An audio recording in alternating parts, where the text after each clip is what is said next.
നിങ്ങളുടെ ഫേവറേറ്റ് സീരിയലുകൾ ടിവിയിൽ വരുന്നതിന് മുൻപേ സൺ നെക്സ്റ്റ് ആപ്പിൽ കാണാം. ഇനി എല്ലാവർക്കും മുൻപേ കാണൂ. ഇപ്പോൾ തന്നെ സൺ നെക്സ്റ്റ് ആപ്പ് ഡൗൺലോഡ് ചെയ്ത് സബ്സ്ക്രൈബ് ചെയ്യൂ. ലിസ്റ്റ് പ്രകാരമുള്ള എല്ലാ സാധനവും വാങ്ങിച്ചല്ലോ. നോക്കട്ടെ. ഓൾമോസ്റ്റ് അവൻ പറഞ്ഞതെല്ലാം വാങ്ങിച്ചിട്ടുണ്ട്. ഇനിയേ വലത് മിസ്സായിട്ടുണ്ടെങ്കിൽ വാങ്ങാൻ നടന്ന സമയം കളയണ്ട, നേരെ ഹോസ്റ്റലിലേക്ക് പോണം. ലേറ്റ് ആവും. ആരവ് 2 ദിവസമായിട്ട് നമ്മളെ നല്ല പോലെ ബുദ്ധിമുട്ടിക്കുന്നു. അവനെ ഇന്ന് നമ്മൾ കണ്ടുമുട്ടിയോ അന്ന് തൊട്ട് അവൻ നമ്മളെ ബുദ്ധിമുട്ടിക്കുന്നുണ്ട്. എത്ര തവണ നമ്മുടെ ഹോസ്റ്റലിൽ വെച്ച് അവൻ പിടിക്കപ്പെടുന്ന സാഹചര്യം ഉണ്ടായത്. പാവാരം നമ്മുടെ ഹോസ്റ്റലിലായതുകൊണ്ട് മാത്രം ഇപ്പോഴും അവൻ രക്ഷപ്പെട്ടു പോകുന്നത്. അവനെ അത്ര പാവൊന്നും അല്ല. കാലിന്റെ പ്രശ്നം പറഞ്ഞ് അവൻ നമ്മളെ കൊണ്ട് എന്തെല്ലാം ചെയ്യിക്കുന്നത്. അത് പിന്നെ ഇങ്ങനൊരു സാഹചര്യം ആയതുകൊണ്ട് നമ്മളങ്ങ് സഹിക്കുവല്ലേ. ആരും കാണാതെ 2 ദിവസം ഇങ്ങനെ അങ്ങ് കടന്നുപോയി. ഒരാഴ്ച ഒന്ന് കഴിയട്ടെ, നമുക്കവനെ പാക്ക് ചെയ്യാം. കിരണേ, അവന്റെ കാര്യത്തിൽ എനിക്ക് നല്ല ടെൻഷൻ ഉണ്ട്. നിനക്ക് എന്താ പ്രശ്നം? ഒരാഴ്ച കഴിഞ്ഞ് നമ്മൾ ആരവിനെ ഇറക്കി വിടുമ്പോ അവനെ പോലീസ് പിടിച്ചാൽ എന്ത് ചെയ്യും? അവൻ ജയിലിൽ പോയി കിടക്കേണ്ടി വരും. ഇത്രയും കാലം അവൻ എവിടെയായിരുന്നെന്ന് അവന് പറയേണ്ടി വരില്ലേ? ആ ഉത്തരം നമ്മളും നമ്മുടെ ഹോസ്റ്റലുമായ എന്ത് ചെയ്യും? എന്നാ നമ്മളെല്ലാവരും കുഴപ്പത്തിലാവും. അവൻ നമ്മളെ ചതിക്കുവോ? പറയാൻ പറ്റില്ല. ഇപ്പൊ തന്നെ അവന്റെ കാര്യങ്ങൾ നടക്കാൻ വേണ്ടി അവൻ പല അടവുകളും പ്രയോഗിക്കുന്നുണ്ട്. നമ്മളെ അവൻ സെർവന്റിനെ പോലെ കാണുന്നത്. ഇതൊന്നും അംഗീകരിച്ചു കൊടുക്കാൻ പറ്റത്തില്ല. അവനെ ഇറക്കി വിട്ടാലേ പോലീസ് പിടിക്കുമെന്ന് പേടിച്ച് ഇറക്കി വിടാതിരിക്കാനും പറ്റത്തില്ലല്ലോ. ആരവെന്ന കുരുക്കി നിന്ന് നമുക്ക് റിലീസ് ആയേ പറ്റൂ. നിങ്ങൾ ആരെങ്കിലും ആരവനെ ശരിക്കും പഠിച്ചിട്ടുണ്ടോ? പഠിക്കുന്ന പുസ്തകം നോക്കാനേ സമയം കിട്ടുന്നില്ല, പിന്നെയാണോ ആരവിനെ പഠിക്കുന്നത്? ഷൈനി ആരവിനെ പറ്റി റിസർച്ച് ചെയ്തോടി. ഇത്രയും ദിവസം ആരവൻ നമ്മുടെ കൂടെ ജീവിച്ചല്ലോ. അവനെ പറ്റി എനിക്ക് തോന്നുന്നത് ഞാൻ പറയാം. He's a riddle. അവനൊരു കടങ്കഥയാ. നിങ്ങളൊന്ന് ആലോചിച്ച് നോക്ക്. അവനെ കുറിച്ച് ശരിയായിട്ടുള്ള ഒരു ഉത്തരം നമുക്ക് കിട്ടിയിട്ടുണ്ടോ? ശരിയാണ്. ആലോചനയൊക്കെ വണ്ടി കയറിയിട്ടാവാ. നിങ്ങൾ വന്നേ. കേറ് കേറ്. Music thumping, the crowd is live. 1,000 ladies ready to slide. Music thumping, the crowd is live. 1,000 ladies ready to slide. I got the baddest looking chick in the whole place. Got the baddest looking chick in the whole place. Got the baddest. ആരവിനെ കുറിച്ച് എനിക്ക് കൂടുതലൊന്നും അറിയില്ലെങ്കിലും അവന്റെ നാട് മോഴക്കുന്നാണെന്ന് എനിക്ക് ഉറപ്പാ. ആ സ്ഥലം വരെ ഞാൻ അവനെയും കൊണ്ട് പോയതല്ലേ. പക്ഷേ മോഴക്കുന്ന് അവന്റെ സ്ഥലമാണെന്ന് അവൻ പറഞ്ഞുള്ള അറിവല്ലേ ഉള്ളൂ നിനക്ക്. എന്താ തെളിവ്? നീ അവന്റെ വീട്ടിൽ പോയോ? അമ്മയെ കണ്ടോ? ഇതിനൊന്നും നിന്റെ കയ്യിൽ ഉത്തരവില്ലല്ലോ. അവൻ ആരാണെന്ന് അവൻ പറയുന്നതല്ലേ നമുക്ക് വിശ്വസിക്കാൻ പറ്റൂ. അത് എത്രത്തോളം വിശ്വസിക്കാൻ കഴിയും?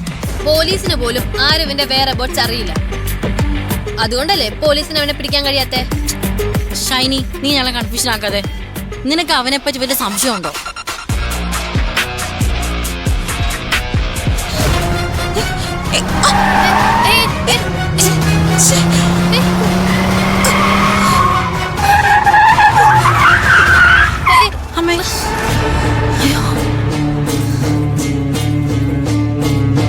എന്തു ചേട്ടാ? നത്തിങ്. വണ്ടി ഒന്ന് സ്കിഡായതാ. കിരൺ, നീ സൂക്ഷിച്ച് വണ്ടി ഓടിക്കേ.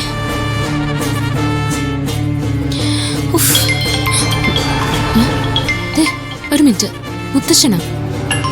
എന്തോ പ്രശ്നമുണ്ടല്ലോ. നീ കോൾ എടുക്ക വൃന്ദ. കോള് സ്പീക്കർ ഇടണേ, നമുക്കെല്ലാം മുത്തശ്ശന്റെ ശബ്ദം കേൾക്കാലോ. ഹലോ. അവിടെ നിന്നും പോന്നതിന് ശേഷം നിങ്ങളെ ആരെയും വിളിക്കാൻ കഴിഞ്ഞില്ല. എല്ലാവരും അടുത്തുണ്ടോ മോളെ? എല്ലാരും അടുത്തുണ്ട് മുത്തശ്ശ. മുത്തശ്ശൻ പറയുന്നത് എല്ലാരും കേട്ടോണ്ടിരിക്ക. മുത്തശ്ശനും ഓപ്പോളും ഇവിടെ വന്നു പോയപ്പോ ഞങ്ങൾക്ക് എല്ലാവർക്കും നല്ല വിഷമമായിരുന്നു. മുത്തശ്ശനും ഓപ്പോളും പെട്ടെന്ന് പോയപ്പോഴേ ഞങ്ങൾക്കെന്തോ മിസ്സായതുപോലെ തോന്നുന്നുണ്ടായിരുന്നു. വിഷമിക്കേണ്ട മക്കളെ, മുത്തച്ഛനും ഓപ്പോളും എപ്പോഴും നിങ്ങളോടൊപ്പം ഉണ്ടെന്ന് കരുതിക്കോളൂ. അവിടെ നിങ്ങൾക്കെല്ലാം സുഖമല്ലേ?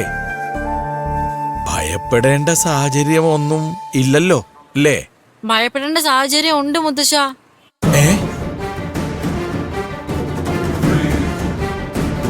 എന്താ ഇപ്പോ അവിടെ ഭയപ്പെടാൻ മാത്രം ഇപ്പൊ എന്താ ഉണ്ടായേ? മുത്തശ്ശൻ ഇവിടുന്ന് പോയ ശേഷം ഈ വൃന്ദ നമ്മളെ ഓരോന്ന് പറഞ്ഞ് പേടിപ്പിക്കാ. വൃന്ദ നിങ്ങളെ ഭയപ്പെടുത്തിയോ?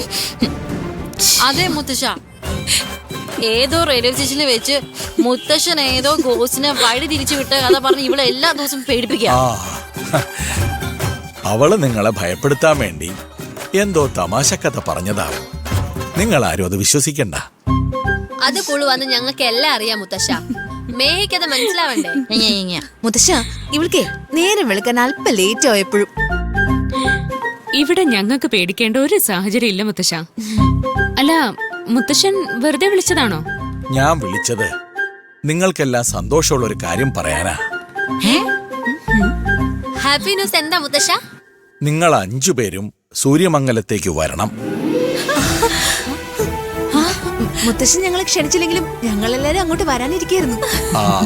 എന്നാ പിന്നെ ആ യാത്ര മറ്റൊരു ദിവസത്തേക്ക് മാറ്റി വെക്കണ്ട. നാളെ തന്നെ 5 പേരും ഇവിടെ എത്തണം. നാളെയോ മുത്തശ്ശ? നാളെ എങ്ങനെയാ നമ്മള് വരുന്നേ? നാളെ തന്നെ നിങ്ങളിവിടെ എത്തണം. നാളെ അവിടെ എന്താ വിശേഷം മുത്തശ്ശ? വിശേഷമൊക്കെ ഇവിടെ വന്ന ശേഷം പറയാം. മുത്തശ്ശ, പെട്ടെന്ന് നാളെ അങ്ങോട്ട് വരണമെങ്കിൽ ഹോസ്റ്റലിൽ നിന്ന് പെർമിഷനൊക്കെ എടുക്കേണ്ടി വരും. നിങ്ങൾ 5 പേരുടെയും പെർമിഷൻ റീന മാഡത്തെ വിളിച്ചു പറഞ്ഞ് ഞാൻ എടുത്തിട്ടുണ്ട്. നിങ്ങൾ 5 പേരും നാളെ ഇവിടെ എത്തിയാ മതി. എന്താ, എത്തില്ലേ? തീർച്ചയായിട്ടും. മുത്തശ്ശൻ വിളിച്ച പിന്നെ ഞങ്ങൾ എങ്ങനെയാ വരാതിരിക്കുന്നത്? ഞങ്ങൾ വരാം മുത്തശ്ശ. നാളെ ഞങ്ങൾ അവിടെ എത്തിയിരിക്കും. എന്നാ നിങ്ങളെ ഞാൻ കാത്തിരിക്കും.